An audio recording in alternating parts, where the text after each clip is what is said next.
Amen. If you've been with us, we take a pause at the last couple of weeks to celebrate Holy Week, but we have been in the book of Genesis, and today we are going to be looking at chapters 29 and 30 in the book of Genesis.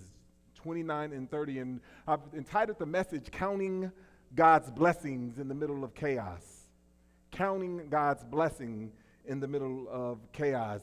Let me start with a diagnostic question. Let me ask you the question, have you ever wanted something so badly that you started trying to control everything to get it? Right? You know, I know that I have. Oftentimes when I think, I do that, I detect a pattern in myself, right? Early on, I start with trusting God. I pray, I wait. But then over time, I start making all types of moves. I start trying to secure it. I start trying to make it happen on my own. Not because I don't believe in God, but because I am not sure if it's going to happen in the way that I want it to happen.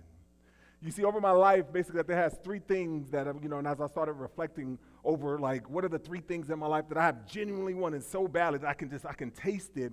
And as I reflect over those three things is that, one, I went to play professional football, right? I wanted to grow a healthy family, one that wasn't sacrificed on the altar of ministry. I wanted to be a part of the last generation to leave the urban context for sound discipleship.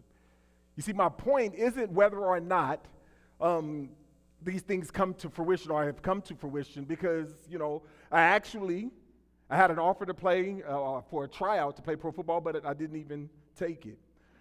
My family is facing all types of struggles all the time, but, just like any other family. And I may or may not be the last generation to leave the urban context. That's not my point.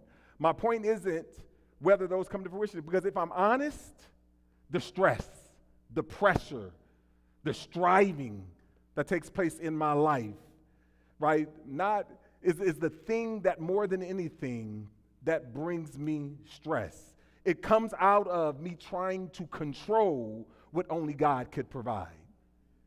You see, and that's the struggle, and that's the tension that Jacob has had all throughout. Ever since Jacob has come on the scene, this tension of trying to bring about something that only God could provide is what his wrestle is with. And this type of struggle, this type of striving brings about the pain. It brings about the chaos. It brings about the confusion. You see, but that's oftentimes what happens with even our lives, right? Isn't that true? That most of our pain, most of our confusion comes because we exhaust ourselves trying to manufacture something that only God can bring. But here's what I'm learning about this.